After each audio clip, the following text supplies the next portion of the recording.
the show. Just wanted to apologize real quick. We had some audio issues related to super fail. And the audio quality, especially on my end, is not that wonderful. Apologies. I think the content's still awesome. Enjoy. Welcome to devMode.fm, a podcast dedicated to the tools, techniques, and technologies used in modern web development. I'm Andrew Welch from NY Studio 107. I'm Patrick Harrington from Mildly Geeky in Boston.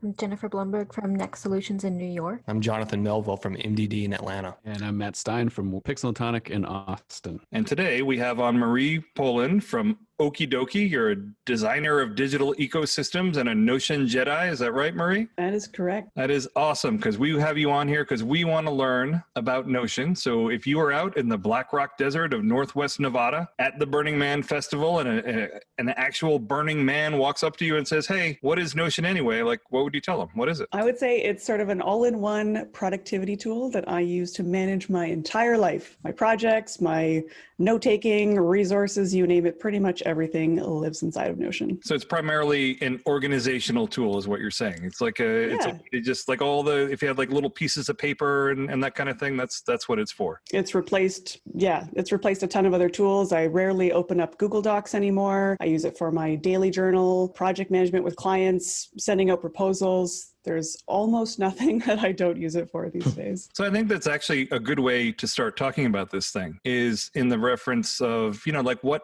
tools has it replaced for you? So what tools were you once using before? You mentioned Google Docs, but like what else were you using that you've now replaced with Notion? Yeah, we were pretty big on Asana before. So I needed a place to do my permaculture diploma, and I needed a place to do really messy thinking. So things that weren't to-dos yet, but just needed some like incubation. So the more and more I started to use Notion to do that, I was like, I hate that this information is living over here, but my to-dos are living over here in Asana. And so I needed to convince my husband to move our systems over to Notion. So I needed to start recreating some of the features that we were using in Asana inside of Notion to prove to him, look, it can do this. And like, we can move all of our systems over. But I knew it was like show, don't tell, because it's so open-ended. You can do anything. So I had to kind of mimic some of that functionality. So that's kind of where we started was convincing him to move over from Asana. And what about things like, so I use Trello for organizing like stuff. Is that something that, Notion can potentially be used to replace Trello too? Yes, because it does have that sort of Kanban style board, but you can also view the same information in a calendar, in a Kanban board, in a table, in a gallery view. There's so many different ways you can view the same type of data. It's a lot like Airtable that way, actually, if you've used Airtable before. So just being able to manipulate data in different ways. Can you connect to it from outside tools like APIs or like if this, not then yet. that? Okay. Damn it, Patrick. No. Sorry. Yes, I didn't want to get into the points yet. It's the one glaring feature that they're working Yes. on. Okay. Yeah. No, it's definitely been an issue. Whenever I've looked at it, it seems like it's so malleable and it can do anything that I'm so I get some like analysis paralysis when I look at it because I don't know what to do. And I think there's some good templates there that can get you up and going. But that's interesting. I think that's a very good point is when I started using it, its flexibility is such a strength, but it can also be a huge weakness for people who are like moving over to it from another tool that's maybe more structured. Because I always questioned if I was doing things the correct way or if there was a better way to do it because it's so flexible. You can kind of do things however you want. And so a lot of us, that's how we end up on YouTube watching Marie's videos. Is that how you found me?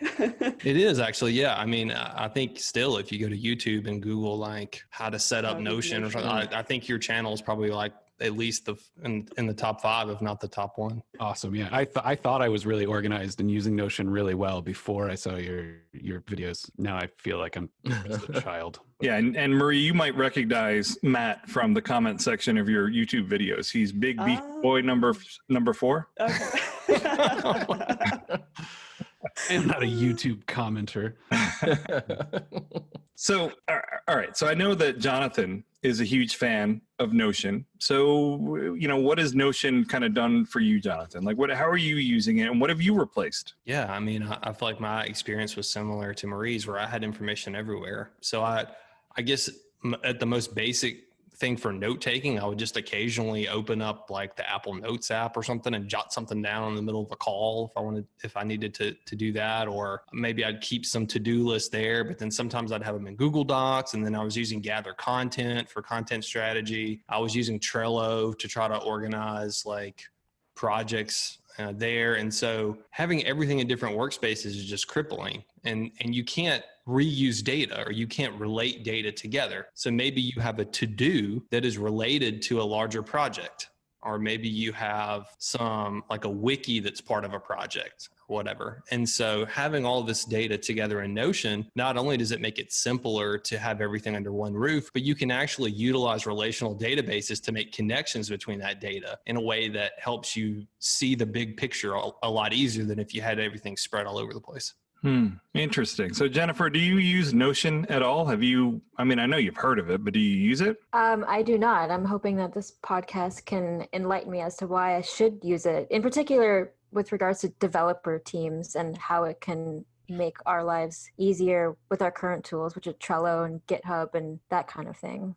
Well, my husband works at 100 or so person company, and he sort of slowly has gotten the team to use, the engineering team anyway, to use Notion for all of their documentation, standard operating procedures, and that sort of thing, as well as onboarding documents. And what's great too is some of that templating that you can do. So it's like add new onboarding employee, and then you can spin up a whole series of documentation, embedded videos, links to databases that live elsewhere where you can create instances of the database. There's a lot of interesting ways you can use it at a team capacity that I think give you a ton of flexibility. I mean, they still use other tools like Confluence and other tools like that, but it just kind of plugs in and creates I think standard operating procedures is probably one of the best use cases for Notion if a team is just getting started, just so how we do things all lives in one place. So maybe replacing a wiki or a Google Doc? Big time. Yes. Yep. Well, the Google Docs have the real-time collaboration aspect of it. Does Notion deal with that? Yeah. So like if you wanted to, like your pages in Notion, it depends on your account level and a bunch of other stuff, but when you create a new page in your workspace, unless you have like a team, then that page is basically private, but you could opt to share that page and make it public. And people don't even have to have the Notion app. I mean, it's basically web-based. I like to use the app. I just like to have like an app, if possible, a native app. But you could share a link to a Notion page, and it's exactly like Google, where you can see somebody typing on it, or you can, see what they're doing or whatever on your page. And so it's very much like a real-time collaboration tool, just the same way the Google Docs is. Yeah, it is definitely reduced email. Oh yeah. I feel like I get 100 less emails now that my clients are using Notion as well. And I started by inviting my clients into my space, and then over time they're like, what is this amazingness? And then they go sign up for their own account. So now pretty much everything, all of our communication lives inside of Notion through discussions, inline comments, whatever. I've just reduced my own frustration, my daily frustration level with trying to figure out where everything is. Like if I have a project where I know the clients email me a bunch of things I need to know, like the login to their whatever services that I need to have access to, I would just let that stuff, I would just like archive it in Gmail. And then every time I needed it, like go back and search for that email and try to figure out where that information is. Now I just make a wiki for the client in Notion, drop everything in there, super organized. I can share it with collaborators if needed. I love it. Yeah, and that's what I used to do for every client project that I did is I built a wiki, right? A kind of a wiki on its own that would have all that documentation in there. And I had these glorious ideas that, both myself and the client would use this thing, but they almost never, like they might read it, but they're never adding anything to it. Like, I don't know, maybe just like a wiki was too nerdy for them. I don't know. And I don't know, hey, who knows? Maybe Notion would be easy enough that wouldn't be the case. But I mean, Marie, so this could be potentially a life-changing moment for one of us, Marie, for one of us. Boy. So imagine that you're a teacher, and every teacher has that one student, that one troublesome student that just, you can't reach, you can't connect with them. And either they're going to break you of wanting to be a teacher, or you're going to have some kind of major breakthrough with them and you're going to change their life forever. So I'm that student. Okay. I have approached Notion at least a dozen times since it was released. And every time I sit down with it, I get this paralysis where I'm just like, there's just like, I could do anything. Mm-hmm. And I think about all of the other stuff that I could be and should be doing. And the idea of doing all this meta work before I even can do any work. And then I just close Notion down and I'm just like, okay, I give up. And then do what?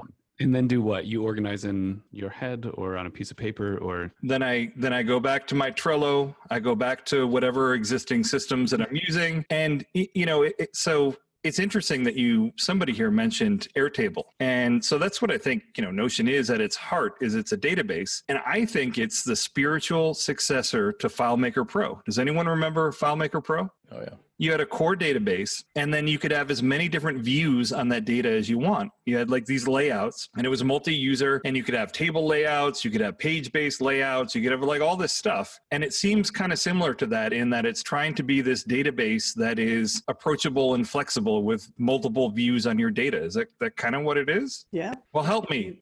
Why am I paralyzed at this white screen? I'm sitting there, I'm looking at this Notion screen. You're not alone. Yeah. You are, I think, probably the average user that, and I mean, I think I first tried it 2-3 years ago, dabbled in it and was like, okay, like I just don't really see what the use case would be. So I think you have to have a really specific reason to use it. And usually I ask people like, where is there friction in your workflow, right? There's no point in kind of trying to figure out a tool for like a problem you don't have.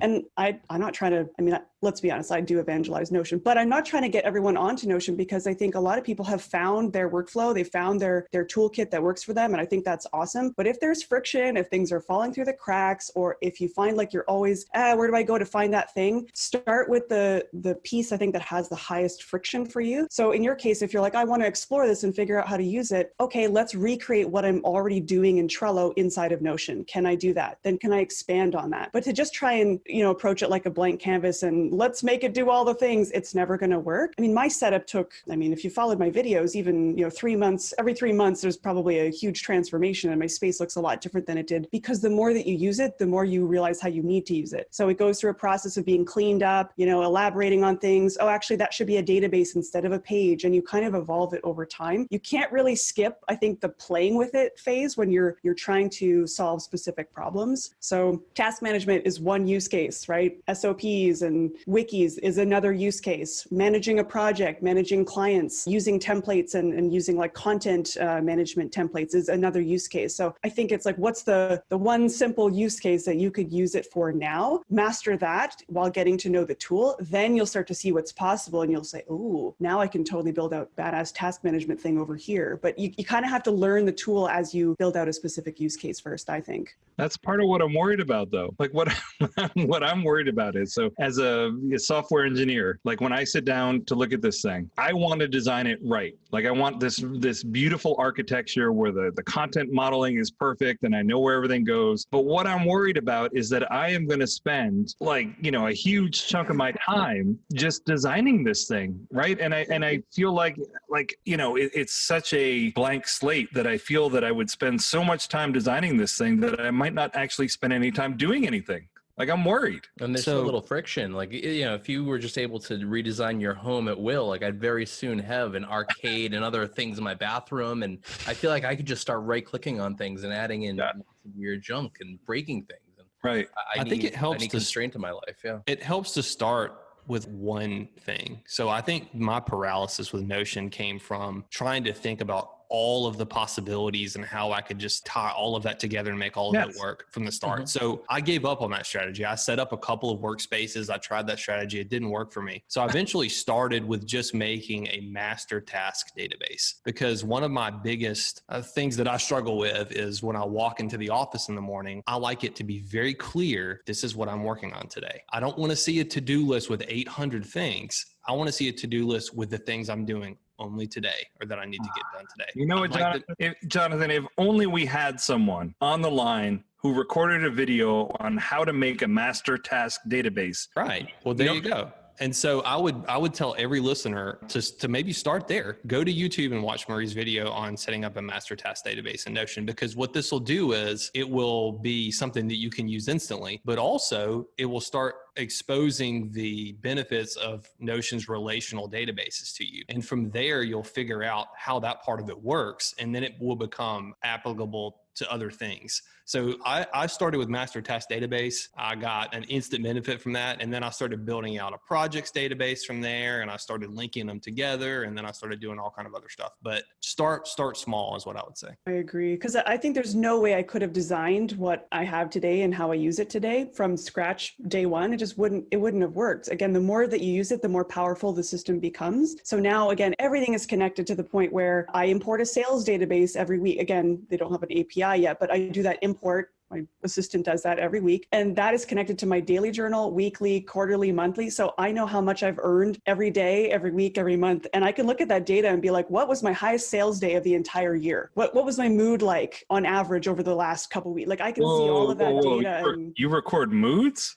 Oh, yeah. My daily journal is awesome. I record, gratitude, highs and lows, how much I earned, how I'm feeling, exercise, and there's templates for all that. So I know that my Monday template, if I have my class, the fitness class that I do every morning, I can hit Monday and all the properties that I know I need to do on a Monday are already built into that template. So it just speeds things up so fast. But again, I couldn't have designed all that in advance. It's only once I've used it to say like, oh, now I know what templates need to be built. And you just kind of tweak it over time as opposed to like spending months and months learning it and trying to get it perfect. You just kind of have to jump in a little bit. But I love being able to see all that data. I can look at what I'm reading and how it's impacting my mood as well. Like I can start to see relations between different parts of my life, like my resources database, podcasts that I'm listening to, notes that I'm taking, ideas that I'm incubating, all of it is connected. So I can see those patterns. And to me, I find it fascinating just from like a behavioral standpoint of like, what am I paying attention to and how am I feeling and how is this impacting my work?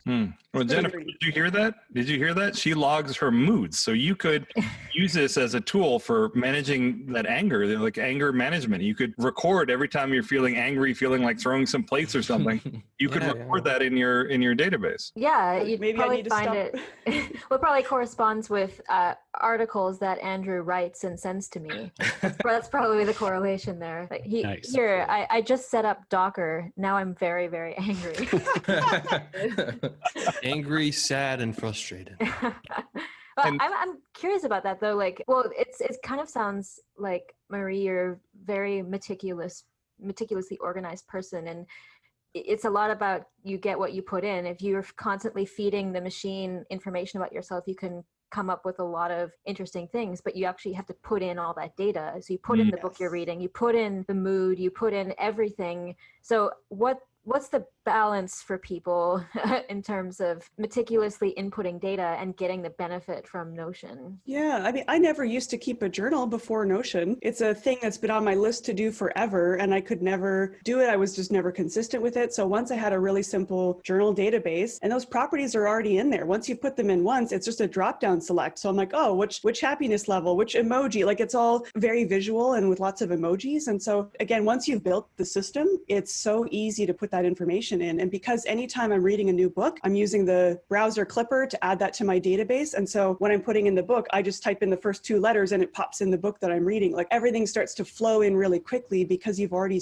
you input that data kind of as you go. It's not like pre-planned. So it's sort of, I don't know, it just kind of evolves over time and it's quite easy to maintain. So it takes me 2 minutes to update my journal every day. Just select, again, it's all like drop-down selects and just put in my gratitude, and it's pretty easy. Oh, that's what I'm wondering though. I mean, it sounds like it's, in theory, this is a organizational and productivity tool, but I could easily see that you would spend so much time like servicing the beast, like so much time putting coal in the engine that you might actually spend less time actually doing the thing and more time doing the meta thing of recording doing the thing. Is that? I think for some people that's true. Yeah. For myself, I did not feel like an organized person before Notion. And that's why I think I've gotten so passionate about the tool. I felt Evernote over here, Google Docs, Asana, like my paper agenda, like I felt scattered all the time and I hated that feeling. So it is weird to me. People are like, oh, you're such an organized and meticulous person. And I'm like, that is so weird to hear. And it's weird to even think of teaching people this stuff because this has not come naturally. I've had to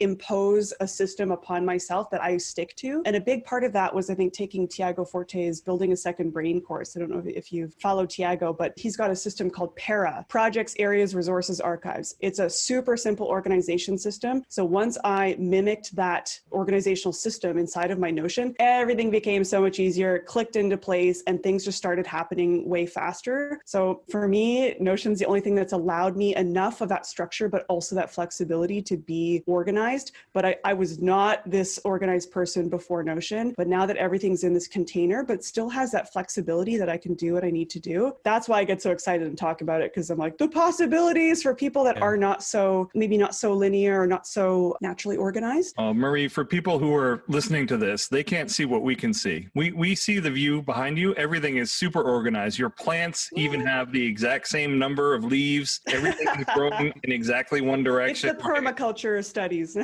But, Matt, what do you think? Like, I think you and I are kind of similar in that if we dive into something, like we know that there's a cost to adopting something because we don't adopt something superficially. Like we're going to get into it. We're going to go down that rabbit hole. Does this scare you, Matt, in terms of adopting this thing? No, I mean, I've been enjoying it. I think I struggle a little bit like with what Jennifer was saying, which is you can set up a great structure, but then you have to show up and keep feeding stuff into it. I've wanted to know, like you've worked with a lot of Padawans, Notion Padawans, helping them get established, and everybody can see how organized you are, myself included, and just be dazzled. And want all of those things, like to live in one place and be that neat and organized. What is the attribute that I think you're talking to Andrew or the troubled student that just wants that, but then doesn't know how to get there? What is the attribute that you need to cultivate, like to be successful, like building this system of things for yourself in Notion? I think for me, I am very comfortable in the process. I love process more so than outcome. So to have a bit of a curiosity and to be comfortable with the fact that this is an imperfect thing that's just going to evolve and get better and better, and being comfortable with that, I think is hard for a lot of people. I can totally understand that. I teach this. And so in my course in the very beginning, I talk about, the difference between a tool and a system, right? Like you can learning the tool is one thing, but if you don't have processes or systems, there's like two different things happening here, right? So what I'm trying to do is merge the two. It's like, let's build the system and the tool together. I'm going to show you a system that I think works to kind of help you, fast track that learning. Because again, if you have a blank canvas, it's almost too much. So you kind of have to start with a system that works, and you can kind of break it from there or adapt it in different ways. But I think you have to let go a little bit, I think of. Or like you were saying, like you've used different systems and you know exactly what your friction points are, so you can jump in. Exactly. I think that's how I ended up with Notion, is I was using, Confluence as like an internal document keeper, and it had structure to it, but I didn't need that. And I'm a one-person band, so it's ridiculous. But, and then, using Trello and all these different tools, and it was nice because I knew what I got out of each tool and could kind of make that happen in Notion. And that's where, I'm fascinated that Andrew has walked up to it several times, and then I can understand it. I mean, again, I did the same thing, but I think what's interesting for me is like, I've never been that freaking excited about Asana before. I don't get excited about putting information into Asana and like playing with these different tools. But with Notion, I feel like it's actually activated creativity. Like I'm actually, the way I'm consuming information has changed. And yes, I know a lot of that, like Tiago Forte's methods. And like with Evernote, I used to just clip everything I was saving. Like, oh, I might need that later. And then it's this gigantic digital dump of things you probably never look at again. I don't do that with Notion anymore. I'm like, my knowledge base is sacred, and I'm going to save things in there that I want to activate in some way and connect it to a project and connect it to my journal. Like, how do I want to use this in the future? And I'm thinking more about like, what does my future self need? If I want to write a book, if I want to do a project on X, what am I saving? What am I saving in my knowledge hub that's going to actually make doing those projects and taking action a lot easier? So my space it's focused on like curating knowledge and activating creativity. And that's what it's done. And I can't say that about any other to-do list manager or a Google Doc. So being able to play with it in this really creative way, giving my goals images and progress trackers, like to me, it's quite motivating to see that visually. I know I'm a visual person. I need to see how that information is growing over time. Not everyone is the same way. And I think that's what's been interesting, is to watch different people use Notion. And when you say, oh, switch something from a table to a gallery, they're like, oh, that works with my brain, right? Different people's brains work differently. And I think it's, for the problem student, you're saying, it's finding the way to show them the information such that it unlocks a possibility for them. And they're like, yes, okay, I see how this can apply in my circumstance. Mm-hmm. I'm worried about too many possibilities, though. It's all possible. It's all, yeah. So I used to use a tool called ClickUp. I don't know if anybody's ever heard of this tool before. Heard of it. I'm curious your experience. Yeah. Well, it wasn't terrible. The reason that I liked it is because it solved my problem with Andrew's laughing because I use that a lot, I guess. Well, no, that's what's going on. Sponsored by ClickUp. That's what's going on my tombstone is. That's right. Terrible, right? He wasn't terrible. Yeah. So it solved a big problem for me, which was what I was talking about earlier. When I'll walk in for the day, I want to be able to see I want to see a list of what has to be done today. And so I was able to do that really effectively in ClickUp, but it's very rigid the way that it works. And so you're able to use it as a great project management tool, but it's definitely not a wiki. It's definitely not a relational database. You definitely can't use it with clients for content strategy. You can't manage projects super effectively with it. So it solved that problem for me, but because it was so rigid, I couldn't do everything that I wanted with it. So Notion, takes a little bit longer to get up to speed because it is so flexible, but you really have the opportunity to build exactly it's like a platform for building a platform, basically. Yeah. So like, if you want a platform to build yourself a platform to manage your life, that's exactly what Notion is. I have never woken up saying, I want a platform to build myself a platform. Well, you may not be the best fit for the tool, right? Like if you want more opinionated tools, and I think that's totally fine. A lot of people say, I just want something that works right out of the box. Like just give it to me.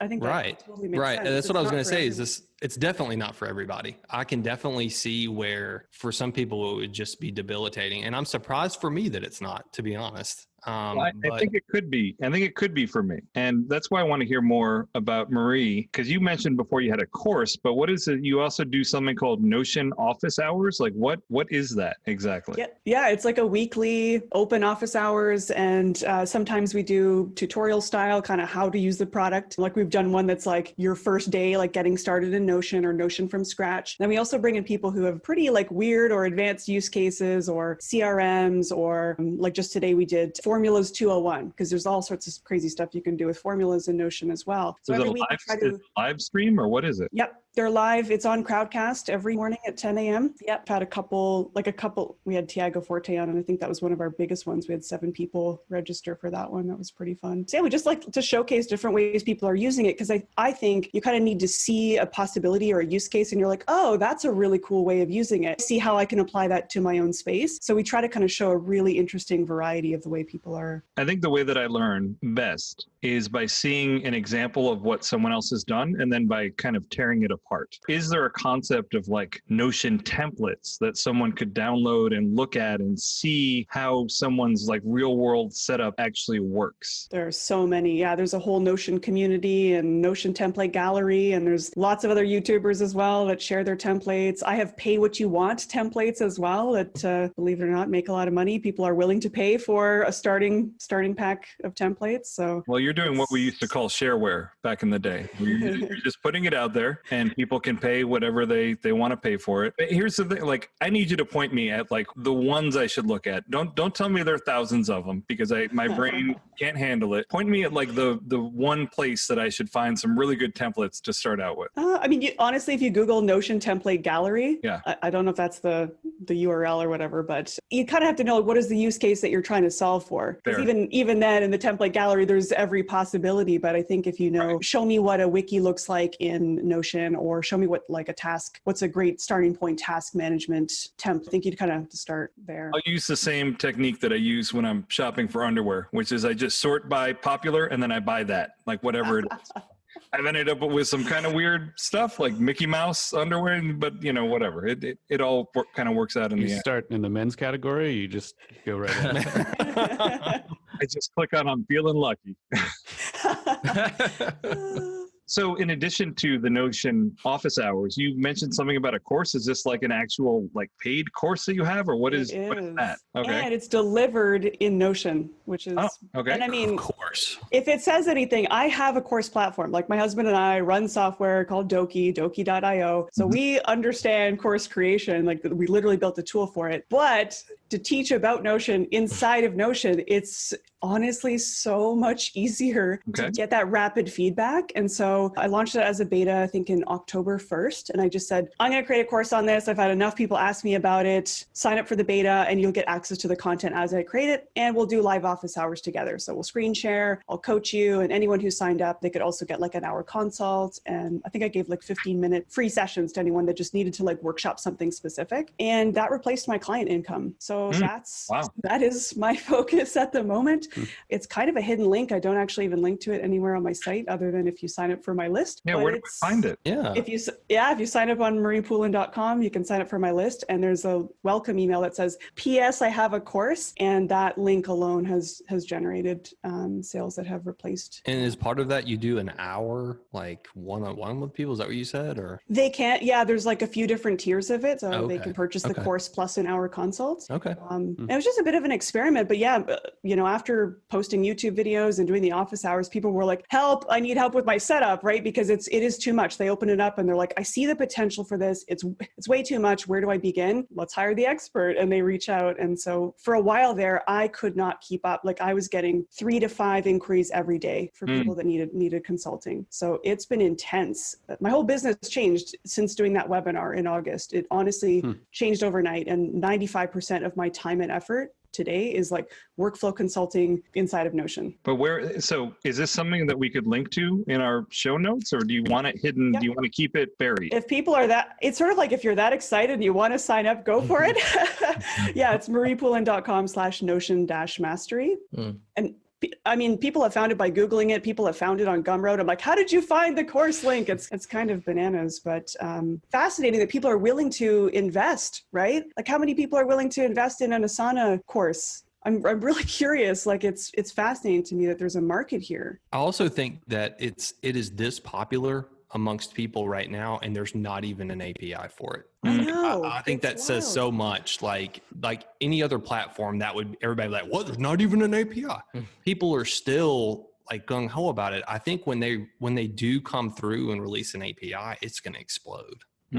That's where I have a lot of anxiety using it, because I'll choose a structure for like how I organize projects, for example, and then learn how a database works, and then think explicative. And now I have to go back and migrate things, and I don't have that much in it. If I was daily journaling and tracking everything I did, and then I decided I needed to tweak the format and I couldn't like write something to migrate data, I think I would just curl up. I mean, I have a high tolerance for tedium as it is, but I would probably curl up and just cry until they released an API. And at this point, I'd be crying for months. Oh, and by the way, Marie, just so you can put a face to a message. So in your comments and on your YouTube videos for Notion, Matt is Big Beefy Boy 69. So if you were ever wondering like who it was that was making those comments, that's him right there. So nice to finally meet you, Matt. Original. I'm so much more civil when I use my real name. We're revealing a lot of hidden information today. Right. Yeah, I mean, I did not expect YouTube to be a place that I would be spending that much time. But So are you a YouTuber? I mean, yeah, since August, I started doing weekly videos, and the channel just grew so fast, and that's become the main way people sign up for my list and find me. And I have friends of mine that were like, "What? I was looking up Notion and found you. What? You're the person that gets associated with Notion." Yeah, I know.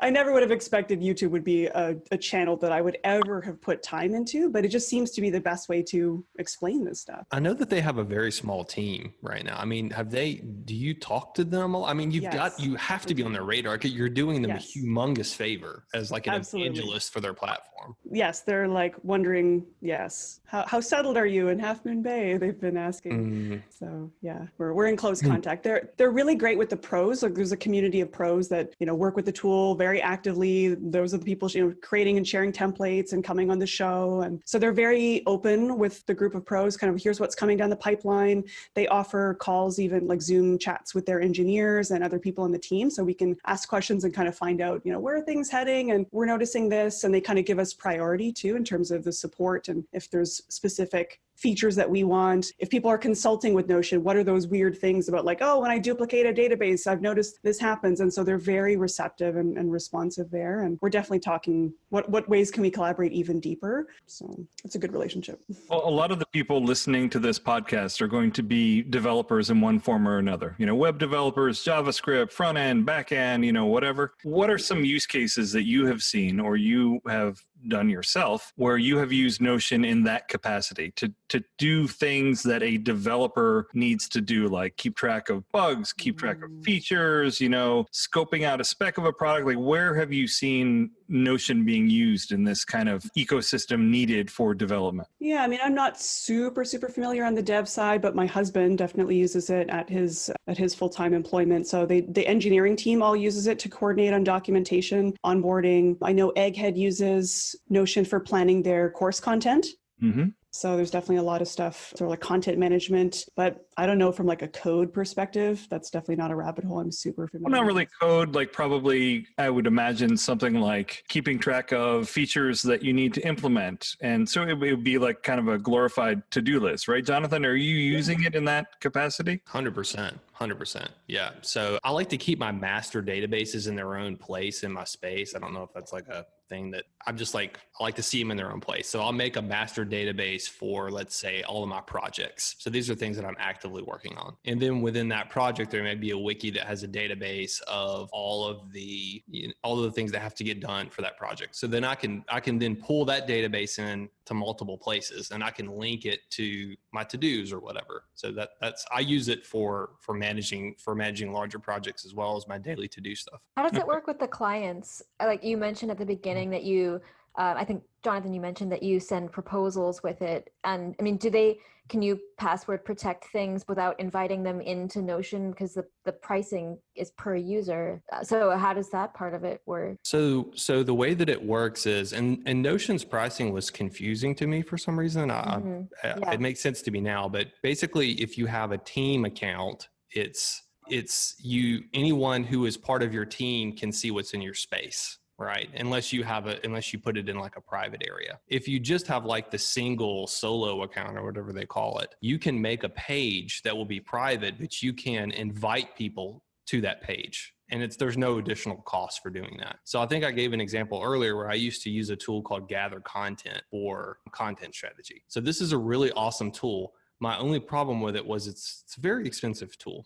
And so also they have a way where it links to crafts. Supposedly, I never really got that to work very well. It's basically just a place where people can go dump their content in there. So I started, when I started using Notion, I said, I wonder if I can use it for this particular content strategy. And sure enough, it worked great. So like I made a page in my Notion, I gave it public access. I sent the link to my client, or I invited them to the page. I didn't make it public. I invited them to the page, and they were able to get in there and start adding all of their content, and that worked out great for them. So they need to create an account? Yes, okay. That's correct. Yeah, but I mean, nobody griped about that. Yeah. I think they make it pretty easy. The thing that I found with it, I've done kind of the same thing that's been really nice, is every client project is different. So I'll do like design and development projects, and that may lean one way or the other depending on the client or the project. And some clients work great with like a Kanban style board where we have tasks and they'll comment and keep up, and others will look at it and kind of like throw up a little bit and never look at it again. Some just want like a document that outlines the process that we're going through with milestones. Each client can have their own whatever makes sense for them and their level of engagement. Share as much or as little, give as much ability to edit, or just we're going to comment only, or just read only, or whatever makes sense. And it's really nice because you can tailor it. I've never once had to think about how much I'm paying because it's set, or how many people I'm inviting, or what level of access they have. I think that's something they've nailed, and it's great because each client can have an experience that works for them for whatever we're doing. And I love that part of it. Oh, just some clients are intimidated by the databases, right? So it's like, I might do more page style and sort of inline to-dos and keep it really simple. And others I can do all the Kanban boards and things like that and go more advanced. So it's just really nice to have that flexibility. Yeah, the thing I'm confused about is you mentioned before that you have this Notion mastery course, right? And you're sort of actively like hiding it from people, right? So you're like trying, yeah.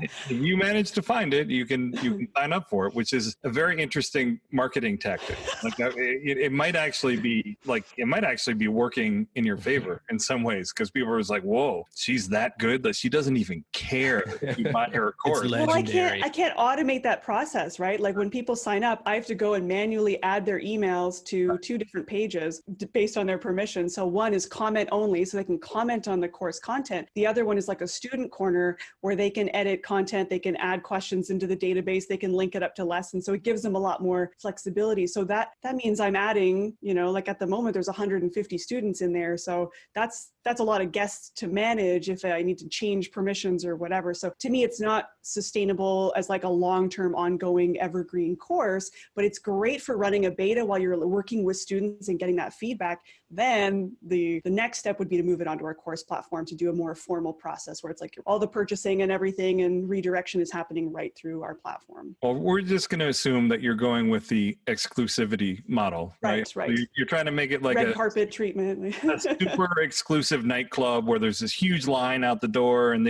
it's like an unmarked building. You have to even know Maybe I'll let you in. Yeah. Maybe I'll let you in if I think you're cool enough. But the thing that I've got confused is on your YouTube channel, you have a playlist called Notion Mastery. How is this different from the Notion Mastery course that you have, your hidden nightclub thing?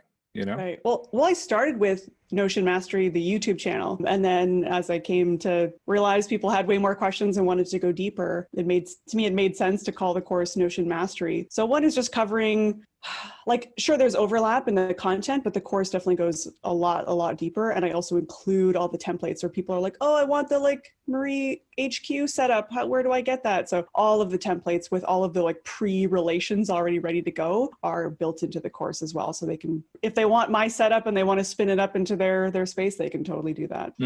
So this might be an interesting way. God, this podcast costs me so much money. So if I signed up for this course, this might actually, because I could see your template, right? And I could check out what you're actually doing. Totally. Yep. And we do the office hours too. So it's a little bit more hands-on, right? It's like show up, ask me a question, we'll screen share. And often I'll get the students to give me permission as a guest and I can go in and be like, oh, you would just do it like this. And I'm screen sharing and I'm just actually adjusting their setup. So I can get them from 0 to 60 very, very quickly just while talking it through and doing it. And they're like, oh my gosh, I didn't even realize. So simple. So even just a couple minutes of screen sharing and they're able to kind of fast track what they're doing. Yeah, just pro tip, Marie, if someone named Big Beefy Boy 69 signs up, don't let them in the door. Don't let them in? I was going to say, yeah, if you sign up, Andrew, she's a month later going to start screening applicants. Stop. How dare you? This guy again. Oh man, his questions. He doesn't want to organize. He just wants to argue about the infinite possibilities. Play devil's advocate. I have no idea what you're talking about, Matthew. I would never do something like that. But Jonathan, so I'm interested in what other ways do you think that this could help a web developer or just a developer in general organize stuff? And you know what I think it really is kind of a generic problem, right? Because everyone has a bunch of stuff they need to do and they need a way to organize it. And what that stuff actually is probably matters a little bit less. Right. But, what other ways have you used it, Jonathan, for organizing your stuff that you have to do, like project management type things? I've found a way to integrate it, quote unquote, integrate it with other tools that I use. So it can't replace absolutely everything. So I think an example is Zendesk. So I don't know if anybody else uses Zendesk. There's no API integration there and you can't have customer, or maybe you could finagle something, but Zendesk is great for tickets, for support tickets. So the way that I like to do things is when I have a to-do, I like to even see tickets that I need to respond to. So every day, what I've started doing is I'll look at my Zendesk, I'll see the tickets that have come in, and then I have a field in my Notion where I can copy the link to the ticket in there. And so I can quote unquote relate that ticket to a task. So that's helped me there. It's also helped me move the work along and prioritize the work better. So I can, if I have a to-do that I know I have to get done today, what was happening on other platforms is I would get stressed out because I would see all these to-dos, let's say on ClickUp, and I wouldn't get them done at the end of the day. So I'd be like, well, gosh, I didn't get what I was supposed to get done today. Well, in Notion, I can have custom fields for prioritizing those. So what I'll do is I'll just work through as much as I can. And at the end of the day, I'll sit down and look at what's left and I'll move them till tomorrow. And so eventually it's just like a funnel that you can use to sort of power through like this tsunami of tasks or whatever that's coming your way. I think I'm starting to understand, Marie. And let me see if this sounds We'll reasonable. get you there, Andrew. We're going to get you there. Hopefully. She's going to let you in the secret club. One of the guests that we had on, his name was Sean Larkin, and we were talking about Webpack. So that's his, that's one of the things that he works on. He's on the core team of it. One of the things that he said is that it always starts with zero config. So he was talking about like other tools, right?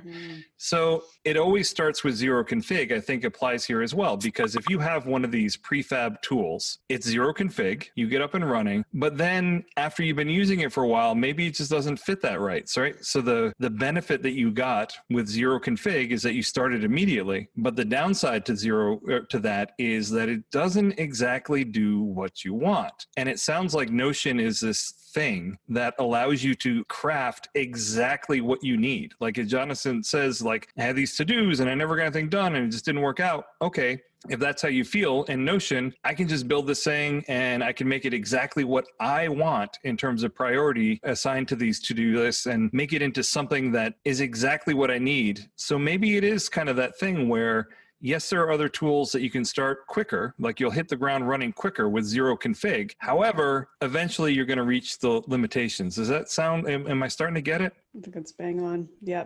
there's the trade-offs, right? It's like it's gonna take you longer. There's going to be a little bit of ramp up time, but if you learn the fundamentals of the tool, you will realize you can literally build almost anything you can imagine. And obviously that's intimidating. Is there anything that we need to think of? For example, I manage a team of 10 people and everyone's fully distributed. I imagine that these days a lot of companies are now also distributed, whether they get prepared for it or not.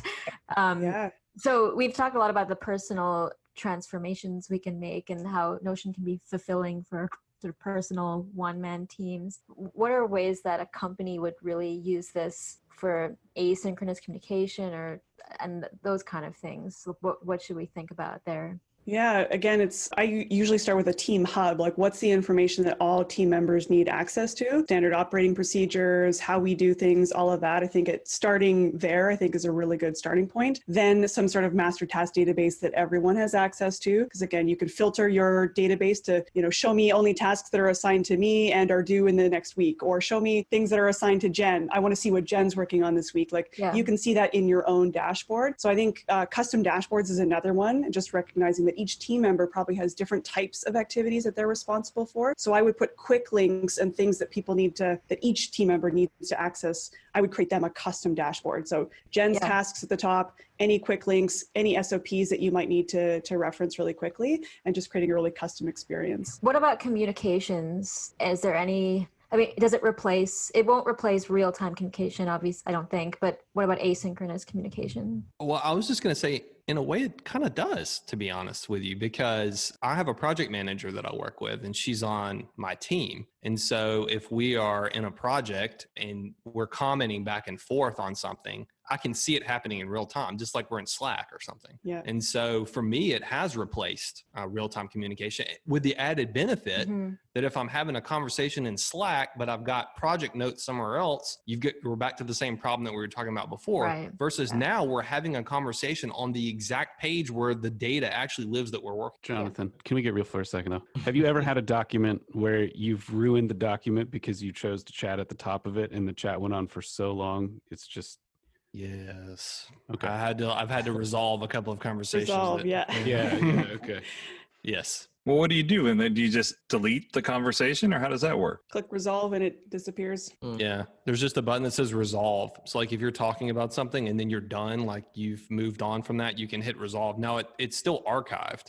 Patrick, what tools do you use for organizing stuff? And have you considered using Notion instead? Yeah, so I mean, I use Zendesk for ticketing. I've used Trello for just organizing random things. I've used HubSpot for CRM. Yeah, and as I'm on this podcast, I'm playing with Notion, putting like my meeting notes in here, and I'm like, oh, I can get a one-click little sales CRM. So yeah, I could see it.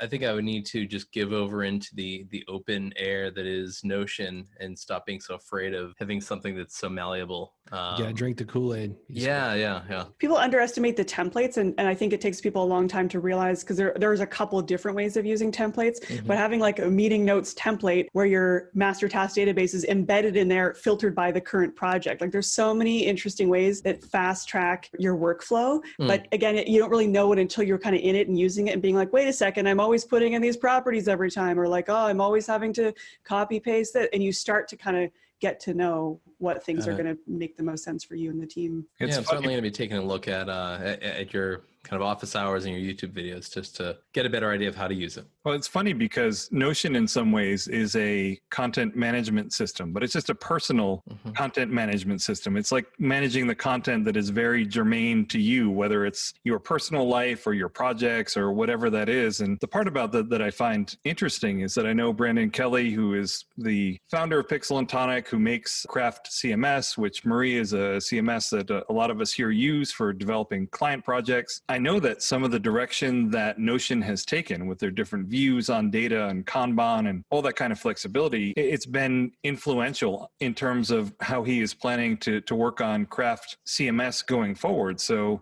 they must be doing something right, you know? Well, and it treats content similarly, which is like Craft as a CMS. If you've used WordPress before, you install WordPress and you have a blog. If you install Craft, you have nothing. You have a blank slate, which can be really intimidating if you're going to set up a blog.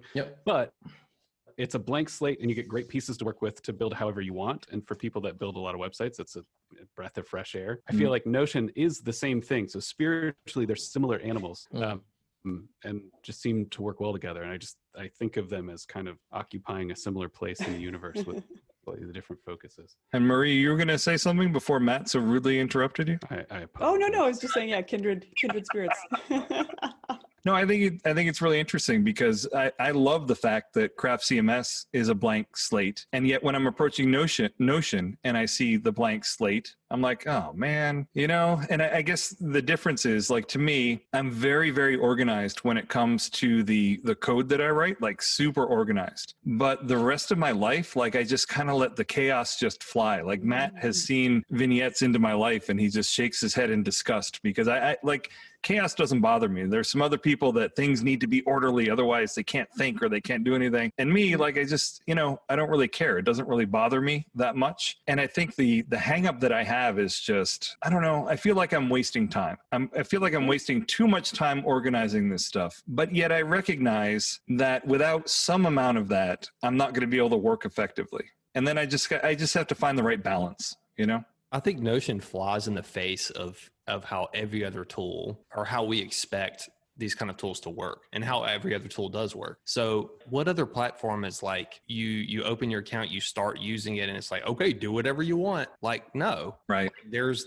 like, they give you the, like, here's the onboarding videos, and this is exactly how it has to work, and this is how you do it. And so when you come up against a tool that is like this blank canvas, it is kind of scary. And I also look at it from the perspective of, well, I can either learn Rust, or I can learn AWS Fargate, or I can learn Notion. Like the amount of investment seems high to me, you know?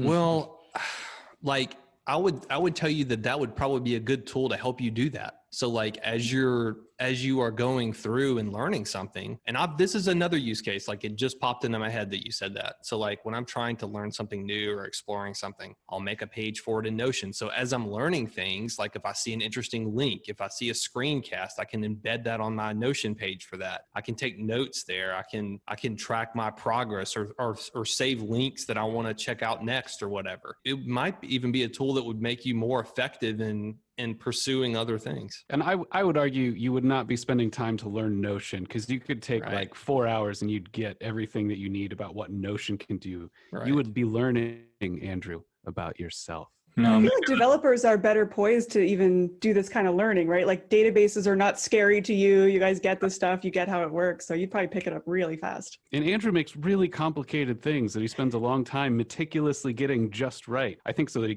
then he doesn't have to think about it again, which sounds like a perfect correlation here, if that's also a fair characterization. I don't want to start being nice, but Andrew, like, does this not seem like something that would be right up your alley? Like, engineer the perfect thing so you could stop thinking about it? Well, that's the problem, right? Because I think I would try to engineer the perfect thing, and I think I would try. I would invest a whole lot of time into it. I'm just like, I could do that, or I could do something else. But this Notion thing is starting to seem more and more like an inevitability. But I mean, I'm still hung up, honestly, Matthew, on the fact that I'm going to be focusing on myself. Like that scares me. Like I don't think that's where it comes out. Yeah. You're just scared to go too deep in the self-reflection. What does I think Andrew the truth want? is coming out now. If I'm alone with my thoughts, like that's not good. That's not good at all, Well, Marie, is this something you think that the average person, is it something that they could pick up and they could actually start doing something? Like how long would they need to pick this thing up and to actually be using it for something substantive, something that is beneficial to them, do you think? Because it probably has a little bit more of a learning curve than most tools, but what would you say like the average is? Oh, that's so hard to say. Some people get it pretty quickly. Some people, I think it takes a lot longer. Some people have some systems in place and they're already kind of ready to go, just making Notion do what they've already, done in Airtable and that sort of thing. So like Matt said, you could probably take a couple hours on a weekend and, learn a good chunk of the fundamentals. And there's probably a couple even office hours where it's like, oh, check out the like getting started from scratch one, plus the task management one, plus this one. You've got a good starting point and you can kind of be off to the races. Other people are a lot more intimidated by that process. So it might take, most people tell me, they're like, I binge watched all your videos and like, I've watched every single one. And I,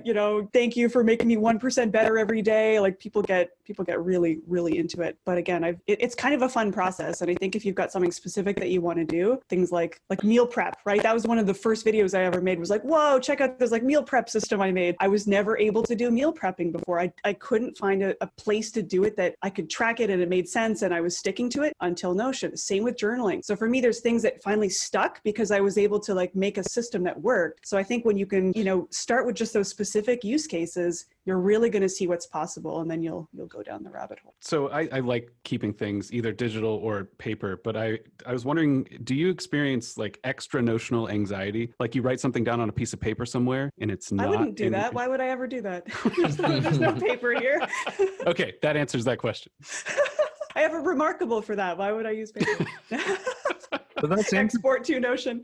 That's interesting, Marie, because my wife has her master's in computer graphic design. She's very tech savvy, but one of the things that she does every night is she uses a bujo. So she's got this paper journal, and she goes and writes stuff down in there. And this is the best reaction.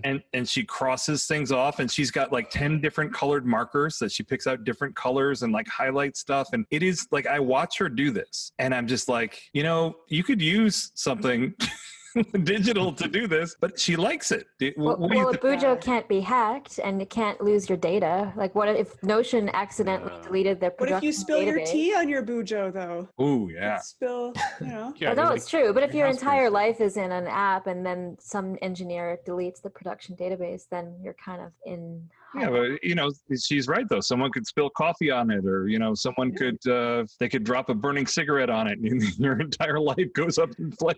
True. Well, true. it's funny that you brought up the bullet journal, because I do think, along with the permaculture studies and stuff, that was kind of the first, I think, thing that pulled me into the rabbit hole. Is like I was trying to figure out my weekly agenda, and again, I had like paper agendas. I was doing Asana, like it just didn't quite fit. And I went down the rabbit hole of the bullet journals, and I remember seeing all these incredible Instagram accounts and the amount of time people are spending making the same column. It gave me hives to look at how much time was wasted. And then I was like, fine, I'll go and like waste all this time in Notion building my own bullet journal. So I can understand that there's probably a therapeutic element of drawing and using all those colors. I love that. I just can't. I'll show you wasting time. Yeah, exactly. You think that's wasting time? There's a high-tech way to waste time. Are you kidding?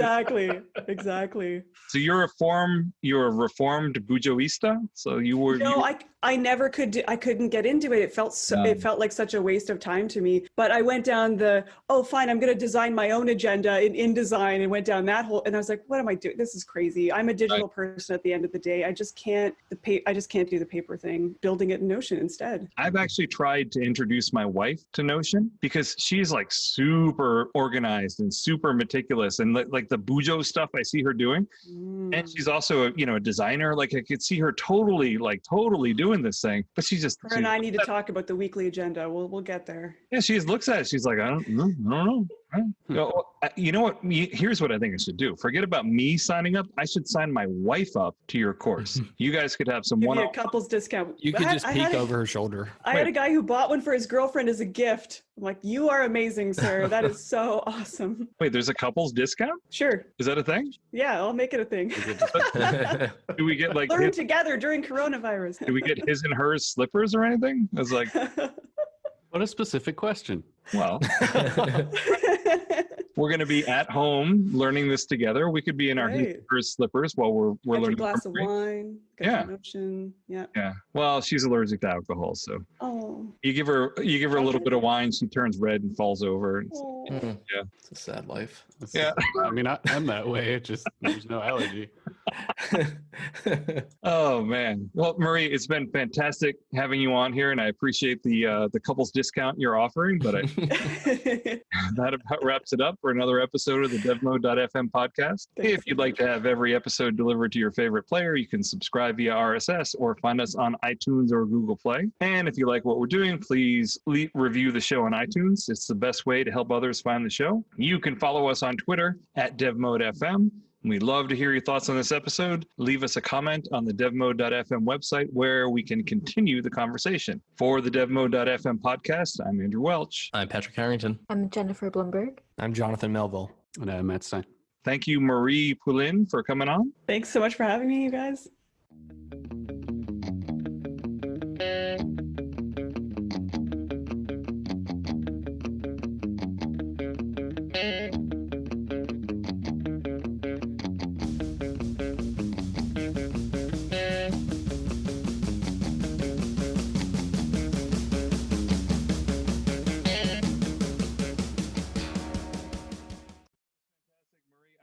Seriously, you are fantastic for hanging in there. I apologize for all of the fail. Like we That have was great. we've had Got to know you guys. It was great.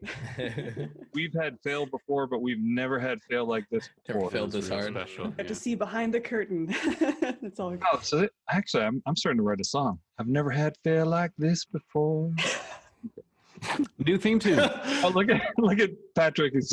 He's wrinkled his nose. He's going crazy over there. Did you notice Patrick is in the office? The I am. office? There's Stanley back there. Oh, Yeah. that's amazing. Oh. It's shocking. Yeah. Yeah, I was watching Patrick's reaction every time I say everything. His eyes just roll into the back of his head every time I say anything. He's like Jim. He's like Jim. Well, that was great. Hopefully, we actually have a recording, and Oh, yeah, so we stop it. assuming that we do.